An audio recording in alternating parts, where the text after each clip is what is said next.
All right. Well, I'm here with Steph Sharma, a DBA, a recent graduate of a DBA program, to talk about, how that went. I do have a couple of questions at the start, if that's okay, that just to frame the conversation. So, yeah, let me frame that. I would have wore a nicer shirt if I would have known we were going to record it. I'm on a vacation week myself, so this is my my Zoo Foundation T-shirt. Oh, that's awesome. Well, for us to connect on a Monday here. So of course. But I appreciate you doing this so much, and the students will get so much out of this. So tell me, why did you do your DBA? What motivated you? Oh, that's a great question, Kelly. Can you hear background noise, or is it okay? No, okay, good. You're fine.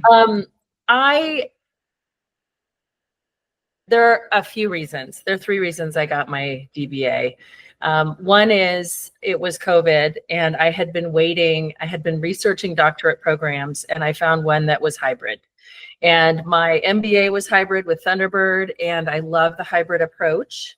And not only hybrid, but it was international business oriented. So I was looking for an international business oriented program that was hybrid. And that was like a needle in a haystack until I found my MBA. And then it was, the DBA through Holt. And I was like, okay, this is my home.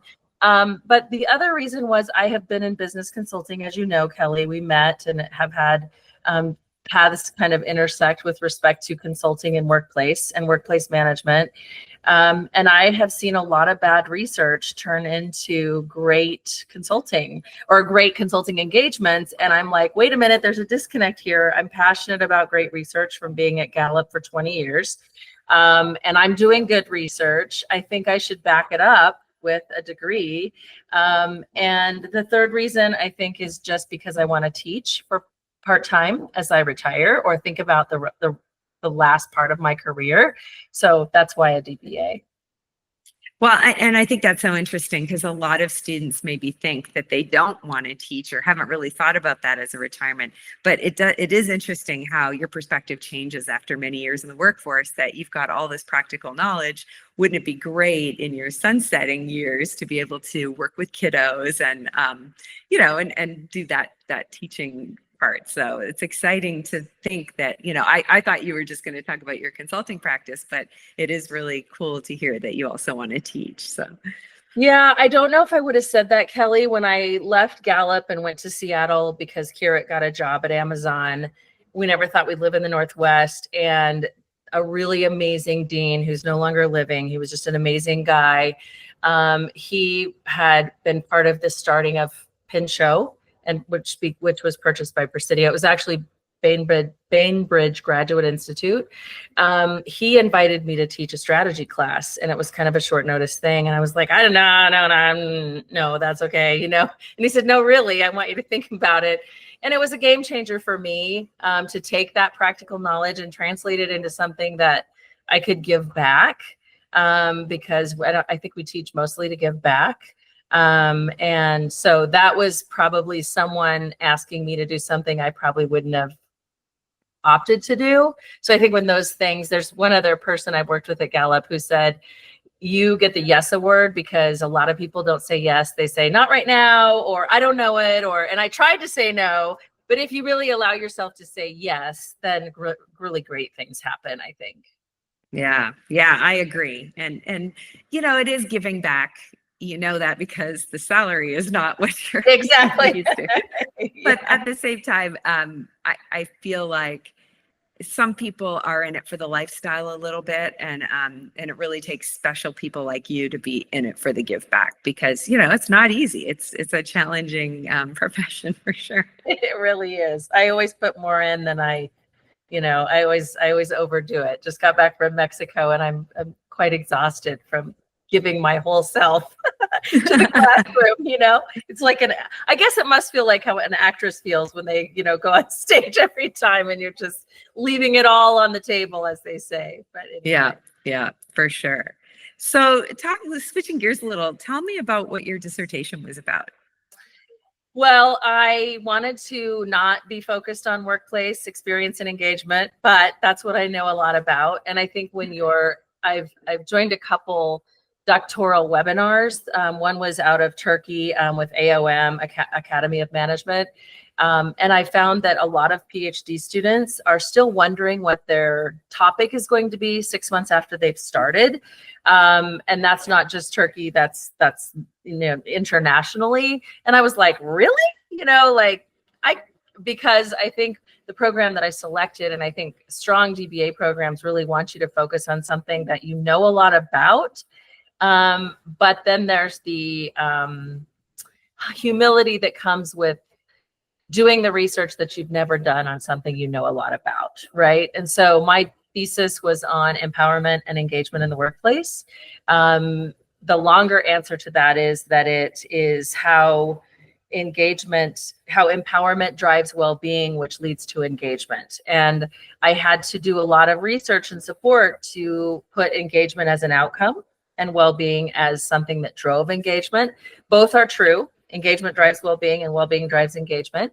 But I had to really support why I was approaching it in that way. And I'd never done that before. I also, Kelly, you'll appreciate this, had worked in an engagement, the company that would say they really coined engagement and put it on the map with First Break All the Rules with Marcus Buckingham and Kirk Kaufman. And I had never heard of Khan. And Khan is the guy who developed engagement, right? He's the one who said, if people are empowered and energized at work, they can do great things. And so that helps you realize that you don't really know everything. and so you may have spent 20 years doing something, but there's still more to learn. Well, that's interesting you say that too, because that reversing of the variables is really important from a practical perspective too, because well-being is not always the goal, the outcome variable for companies, right? Maybe it should be, that's a philosophical conversation, but certainly they often need to be motivated to support well-being. So if you can flip it so that the outcome variable is engagement, which we know leads to reduced turnover and all these other things that companies care about, then now they have more than a philosophical reason to promote employee well-being. Exactly. Yep, exactly. Well said. So what happened after the PhD? What have you done since? Or the DBA, sorry. Well, that's okay. After the doctorate, right? Well, I have been on a rampage. I have been writing conceptual papers because I wanted to change my topic. And I spent 2.5 years on empowerment, engagement, and well-being and workplace outcomes. And as I think about where I want to spend all of my time, that isn't including dogs, horses, or cats, I want that to be on sustainability and social impact. And so because I felt that it was the right thing to do to understand how the concepts of theory come together, I partnered with a fellow graduate, and we started doing research on the links between uncertainty as it relates to the strategic decision-making process and AI, and how AI could enable the idea that maybe there is magic in uncertainty and we don't need to create certainty. There's a lot of business research that says equilibrium. There's not a lot of research. There's some new research that says, hey, disequilibrium may be a sweet spot for innovation. It may be a sweet spot for allowing different layers of the organizations to make decisions. So the way that we approached that was not saying we were ready to do any empirical research because we felt a little burned out on SPSS and Amos, because we didn't do what you did brilliantly, Kelly, and teach ourselves R. Every program should be doing right now, by the way. But we just started writing conceptual papers, and I've written 7 since January. Wow. And 4 conferences, and just got another one. I'm stopping now. I'm going to do empirical research now. It became kind of a fun thing to say, okay, how could we shift this model? We didn't get accepted for that one. We got accepted for this one. Maybe this is what we should look at. But it's also been really empowering for me to say, I knew really very little about how uncertainty, I really love complex adaptive systems, but I really didn't know a lot about how complexity driving the strategic decision-making process had been looked at in the literature. And now I do. And of course, it's a feeding frenzy with AI. If you add AI to anything, it's just like crazy. So I faced a lot of rejection at the same time, because you've got three people that are controlling really any strategic paper that includes AI. Maybe one person, but really three. Oh, wow. And so you're putting yourself out there. If they say, hey, we're putting out a book or we're putting out a series or whatever, my counterpart, I'm writing with two former professors. So that might be something for your DBAs to think about, is really build relationships with your professors, because then they can co-write and you do all the work, but they have all the attribution, right? And so it's kind of a nice match made in heaven. But basically they're warning me. They're like, these books are already, the authors are already picked. They're putting it out there as part of a process. And so long way of saying academia is tough if you're a DBA, because there are certain fraternal rules that guide decision-making and guide things that you just have to suck it up and, swim through and hope that you come out on the other side okay. Well, that's really very cool to hear that you're writing empirical papers. And I agree with you in terms of writing with other people who are already in, because when you don't have a name, I've had the same paper rejected 7 times. Oh, right? Kelly. But, it is what it is. Don't and tell it gets me. better every time. But, Yeah. But so talk about the skills, because I don't feel like in my PhD, we learned a lot about how to write an empirical paper. So tell me first about the skills that you got from the DBA that you are applying, and then maybe what have you learned since or had to learn outside of the program? Yeah, and I'm sure I'm going to learn a lot as I go into this empirical process as a minted graduate. So I think it's important to know that you get out what you put in. And you know that, Kelly, about everything. But I was the first cohort of the program at Holt, and it was not without a lot of heartburn. There were professors who, and you know a little bit about that, Kelly, and I won't go into detail on that, but just, the DBA itself hasn't been around as long as the PhD. And so figuring out how we can help PhDs understand what we're on the earth to do, which is to make the academic research more accessible by business practitioners. And there's another set of items underneath that it depends on who you ask. But I had to figure out, I learned from PhDs. I didn't have DBA professors because that's the world that we're in. And so I had to figure out how to translate what I learned from even the conceptual paper that I wrote into a more DBA-like paper. And then I'm submitting it to conferences that are reviewed by PhDs. And so I'm wanting to stay true to my purpose of getting a DBA, which is that practical access and accessibility, at the same time that you're really in a highly PhD driven and dictated world. So I think the big things are writing, really appreciating that the sooner you get something down on paper, the sooner it can be edited. And if you spend 6 months writing the perfect paper and it gets edited, what if you could have written that in 3 weeks and got it edited faster? So that's number one, is the faster you get stuff on paper, the faster you can either edit yourself or have someone else edit it. And we now have AI to help us with some of that, reviews and what do other papers include and what are the structures of other papers and stuff that we didn't have when we started our doctorate, right? For sure. I mean, I would just pour through Google Scholar and say, okay, is this a good conceptual paper? I don't know. So that's number one, is just the writing and putting papers together and doing it quickly. I think from an empirical perspective, you're remembering that your writing process, or your research process, I should say, not writing, is as much art as it is science. So you have to have good science. But for example, when I defended my thesis, I had a very tech savvy external examiner.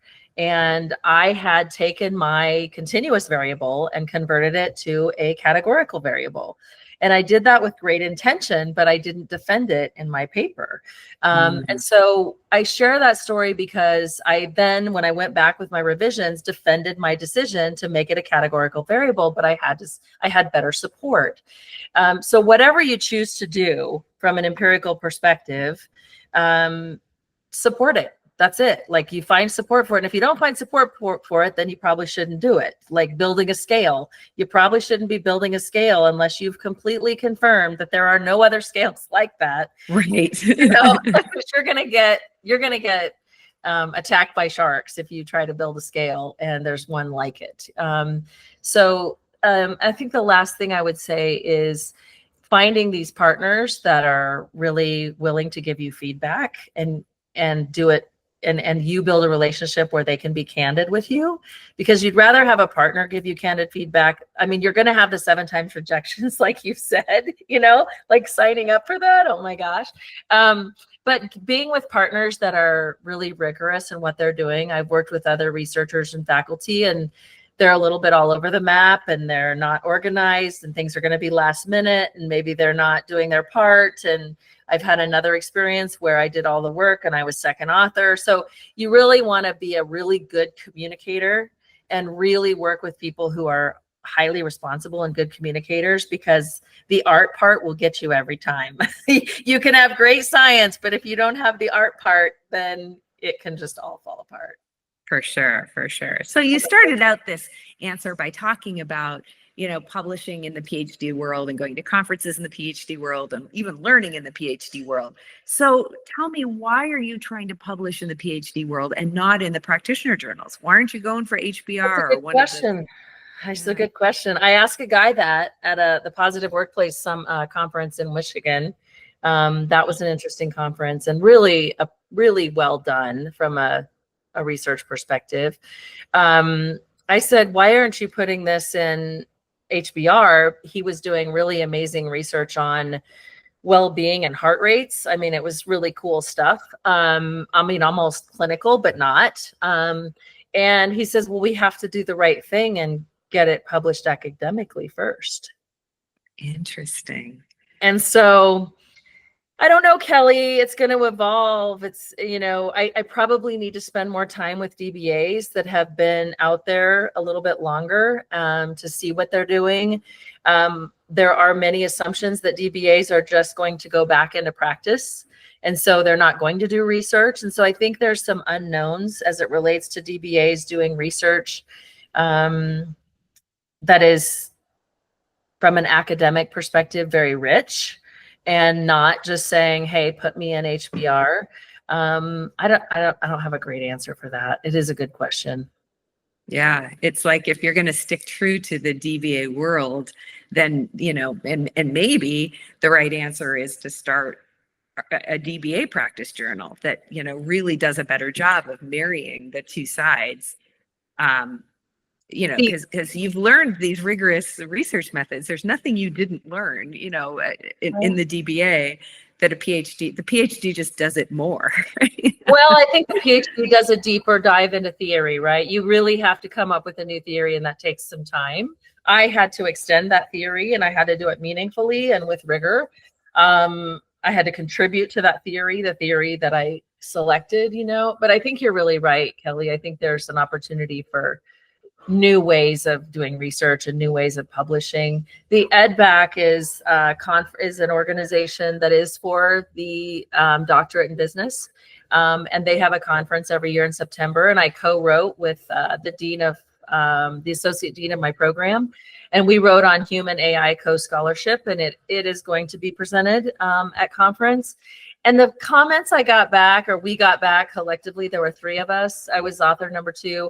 Were so amazing. They were so refreshing. They were so practice oriented. I was like, okay, these are the people I need to be hanging out with. No offense, right?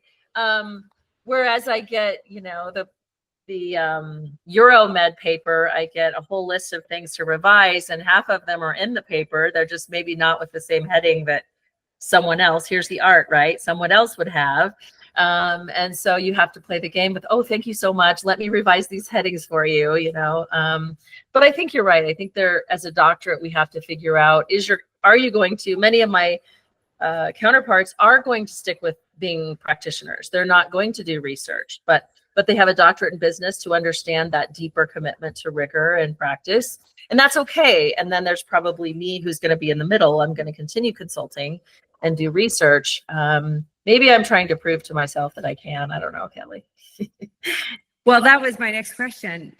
You know, how, if you're teaching and doing consulting, are you going to monetize all this work that you're spending on the writing? Or is that a goal even to monetize this work? I think you can't if you're doing all three. And I do want to do all three for a little while. I think you do the research to inform your business. So if I'm consulting, I think, you know, I want to shift to consulting that's focused on strategic governance and a shift away from the for-profit model. So businesses that really want to be committed to a multi-capital model, purpose, planet, people, profit, or maybe just purpose, planet, people. So maybe I monetize through my consulting, right? And I'm seen as an expert. I don't know. Maybe the research is part of me giving back too. I am in a place where I can give back. I want the consulting to keep me grounded. Maybe the research allows me to be at the table and help influence policy decisions at some point. Because I think there's not enough good research out there that talks about how this. I talked to a former colleague at Gallup as a sidebar that's related, Kelly, and he was with Gallup. He's a Wharton grad. He's been with some top consulting firms. And he told me, he said, you know, I was hired specifically to do what you're talking about, which is to commit the social impact of the organization to planet, to purpose, to people. And he said the will is not there at the leadership level. And he was working with organizations that said, we are hiring you for this purpose. And 2 years later, that purpose was not being realized. So I just share one story, and that doesn't mean it's not happening, but it is really difficult to break the profit model. Paradigm. Yeah, the paradigm, exactly. So maybe I just need to do enough research that, you know, it could contribute to that. I don't know. Yeah, interesting. Do you think it helps you with your clients in terms of credibility? I mean, I assume your clients know that you did this, so yeah, are they appreciative? So. Yeah, I have put my consulting on hold to finish my doctorate, so I'm just now pivoting it this year. But they will, and I'm able to reach out to clients that I've had over the past 10 years to say, hey, let's do some research together. Let's figure out how your organization is a leader in, say, circular economy or some of these governance decisions. And I think they will be quite excited to do it. And if it turns into consulting, great.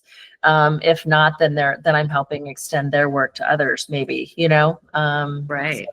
Great data sets, right? Access to great data sets. Exactly. And real world problems, I think, which is the other strength of having a DBA, is you're bringing, you know, real problems in a way. Because the one thing that I think PhDs, at least the traditional PhD route, has as an Achilles heel, is that all of these things are still concepts because they haven't lived it in the real world. Whereas when you've lived and worked in big organizations, you've consulted in big organizations, you see these dynamics that, you know, maybe violate what has been, you know, totally. Assumptions of theory, you know. Yeah, totally. Very much so. Why do you think you can't develop theory, though? I mean, you're good apparently at both empirical and conceptual papers, but what about, you know, doing a qual study and actually building theory? Totally could. Yeah, I'm not saying that I can't. I'm saying that my program was very explicit that as a doctorate of business, and I think Kelly, the PhDs of the world are going to say, if you're going to build theory, you're getting a PhD.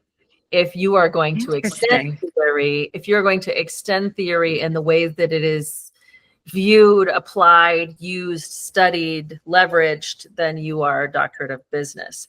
I don't know that there are hard and fast rules there. That's just my understanding. But definitely, I don't think anybody, if I did a great qual study and, you know, brought new data to bear, right? I'm kind of okay though, just extending current theory. Like I'm kind of like, you know, it's faster. It's basically saying, I did some research on replication, the replication crisis. And that is that many studies don't provide their data and can't be replicated. And in behavioral economics, this is especially prevalent. Well, with the whole Danarelli and all that, Exactly. it's also like there's ethics that have Ex- potentially been violated here that, yeah, Exactly. Yeah, hugely. and bestsellers that have said this, that, and the other, and we can't replicate it happening, Now we saw it during COVID when they put stickers on the floor and said stand 6 feet apart, right? There's a lot of behavioral economic stuff that really works. But my point is that if there's a lot of research that's been done, let's just look at it from the lens of, say, strategic governance, right? And let's look at it from the lens of, hybrid workplace, or let's look at it from the lens of X, Y, and Z. So there's so many challenges and complexity in our world today that maybe the theories we have are enough for us to just quickly, and I don't mean quickly as in like cut corners, but I mean, aggressively study the empirical data behind the theory, driving the change, and get it out there so that it can become a Harvard paper. Right, right. Well, And be more generalizable, because I do think that that's the other Achilles heel of PhD is that they tend to study students, or they tend to study really unidimensional contexts because they don't have access, right? And so practitioners have access to these great, robust environments of working adults and if you're studying behavioral stuff, that's gold, right? Because that's the real world, as opposed to this theoretical that you've tried to study on a bunch of students, and it ends up not necessarily being as generalizable as you would hope. I didn't know that. That makes a lot of sense. Even a lot of my counterparts studied students, and I was like, why are you studying students? We're business majors. What's going on? Because that's all they have. yeah I paid for my data, so yes, that's true. Yes And then there is the paid data sets, which can be problematic too. But yeah, it's interesting. I'm curious about the whole, only because I also just submitted a qual study that we did that was a new variable of interest that we uncovered in our qual data. So, and I didn't expect to necessarily find a new variable, but I was very excited about it, and we'll see. I've just submitted it first time to a journal, so I haven't had the feedback yet. Awesome, Kelly. Yeah. So, but I don't know, but nobody told me I couldn't. So it's just funny that, you're like, well, DBAs do this, whatever. No one told me that I could or couldn't do anything, so I just. And I think it's awesome. I think that's limiting, right? And I'm not saying anybody can't, but there is a hierarchy of PhDs that are in charge of most of these programs. That say, we're not doing it this way, therefore it's this way, right? That doesn't mean you can't. So I love that you're doing it, and I love that you're telling me that I can too. Yes, I absolutely am. So what advice do you have for students who are, partway through a DBA program now and contemplating their application of the DBA post DBA? What pieces of advice do you have for them career-wise? Yeah, well, I think we don't necessarily change as people because we have a doctorate. So figuring out what your passion is now isn't going to change when you have a doctorate, and keep staying true to that and what your purpose is. If your purpose is sales and consulting, and then figure out how to do that with your DBA, right? If you love education and you think you might want to teach, then start putting some feelers out to schools that are hiring DBAs, right? That are wanting to do this practice-based thing. I would first of all say, you're not going to love everyone in your program, professor-wise. Or supervisor-wise. If you don't have a great supervisor, get one before you finish, and make sure that you retain those bridges, because otherwise you're kind of out floating on a little inflatable, and the island that you were just a part of is going to continue on without you. And so if you maintain relationships, then you can kind of figure some of that out when you're done. I've got a fellow it's not in my cohort, but the cohort after me, who's kind of on that inflatable right now and doesn't have any strong relationships and doesn't really know where he's heading. And so I think that's my number one advice. So that it's going to take time. When you realize that a paper can take 6 months to a year to research and write, it's probably going to take at least that long for you to figure out kind of where you want to put your toe in the water. And some of you are just going to want to continue the path you're on, and you're getting a doctorate in business because you want it to ground you in what you've been doing your whole life, which is maybe great consulting or maybe great business leadership.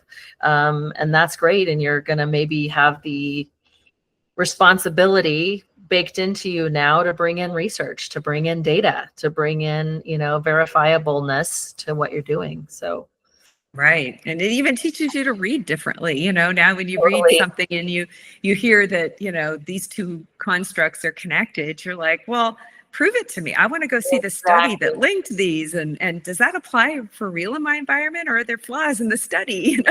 Yeah, that's right. That's exactly right. But I love your advice about the staying connected. I think that is really bang on, because if you do want to publish, you do need these folks who've done it before. And it's so interesting, because I do find academia is just this very isolating world where everyone's so focused on getting the latest paper done, doing the work that they've already signed up, that they're not always seeing the connections like we do in business of, well, wait a minute, this is connected to something that person's doing, and we could work together and get a lot more done. And I don't know that that academics all kind of think that way. And so it's funny how you're pushing in saying, well, look, I'll do all the work and I'll be second author, and all of that.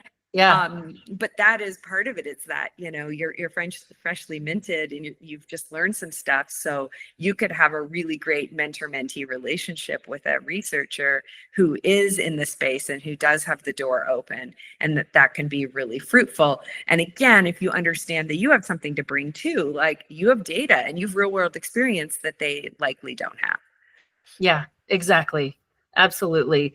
And you'd be surprised how, if you're willing to do the research, and then you can be number one author, how many people want to be second and third author behind you, supporting you, encouraging you, contributing to editing, challenging you, right? And they've already been published. And so it's just really a helpful way to go forward. My co-authors are both, one is a very, very globally present, grounded digital technology guy. The other one is an educator in economics and writing. But they both have said, this is great that you're getting a research grounding, right? Because anything that happens after this will be much easier. So you might, if you enjoyed your research process, you might continue to do that and submit some conceptual papers to conference. All of these conferences and journals say that they encourage conceptual papers. They are not friendly to conceptual papers. I'll just say that. They encourage them and they want them and we need them. But there is a huge bias towards empirical papers. And there's a reason for that, but we've got to have the concepts, we've got to have the conceptual inquiry to get to the empirical inquiry. And rarely does an empirical inquiry spend as much time as you do putting a conceptual paper together. And so I feel kind of excited about now going into the empirical because I invested so much time. Not that everybody should do that, 7 papers, but anyway. Right. So did the papers that you did they open the door now for the empirical research, because now you've got I don't know. something to cite? I'm reaching out to a person who owns a data hub on corporate social responsibility data that's global. And I'm reaching out to a former contact at a manufacturing firm, an international manufacturing firm. So we'll see, Kelly. I think so. One of the things I've been doing is, I didn't even know this existed. SSRN is for working papers. And so you put even papers that have been blind sent to conference, you can put your paper there. I'm like, what stops people from checking who the authors are? But anyway, you put them there as working papers and then you can update them. And so all my papers are there. And they're all very similar in this whole complexity and uncertainty with AI and how we might harness the imbalance that exists. But I think that will bode well for teaching or empirical research and acceptance. Oh, that's great. Well, thank you. That's a resource I didn't know. Yeah, SSRN. And it's really nice. It's a really nice place to put your working papers. Can you put papers there that you've submitted to a journal? Oh, that's great. Yeah, I don't know why this isn't known. Like Mark's the one who told me about this, and so you'll see him as my co-author on there. I'll send you, Kelly, my author page, and you can kind of get familiar. I even put my thesis out there because Holtz hasn't decided where the theses are going to be housed. So I have a thesis that was approved last July that has no home. Oh, so you can't publish it in the database for dissertations? I don't know what I can do. It's currently on SSRN, and I haven't had the time to kind of say. I was kind of waiting for Holt to do the right thing. No offense to Holt, but they haven't. So I'll circle back with them. I'm sure they want. Right. Interesting, because we actually couldn't graduate until we were we published it in the whatever system. They published it. Mine was published, and it is on ProQuest. But that's the one. So it is published, but we as an organization have not decided what our license is going to be. So my ability to access it is restricted, which feels really weird to me. And I say we because I'm now I'm a postdoctoral fellow with a whole impact lab, which is focused on the future of business. So we'll see. That's great. Very exciting. Wonderful stuff. Well, thank you. I appreciate all of this. And I know the students are going to just get such a great perspective from you. This is different from what we've heard from other interviews. So you've been one of the few who's actually dive big into publishing and have been prolific in the amount of stuff that you've gotten into the system. So well, we'll see, Kelly. I've always been known to be different. So